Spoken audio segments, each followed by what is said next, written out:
Hi guys, so the topic of today's video is how to fix Discord keep disconnecting and reconnecting during your voice calls. And unfortunately, there is no fix for this. People have tried deleting, reinstalling, clearing all groups and rejoining them, changing server settings, checking your router. There are a ton of videos on these topics, and I'm not trying to repeat what's already online. 99% of the time, these do not work.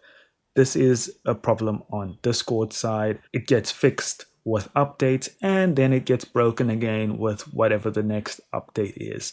So we can clearly see this is a Discord issue. People have stated that having the Discord window visible at all times does seem to work. Others have said that this works temporarily and then we're right back where we started. So unfortunately, your best bet is to log a ticket with Discord. The more people that hound them on it, the more the likelihood of it being fixed. Thank you so much for watching. Do consider liking and subscribing if this video helped you, and I'll see you in the next one.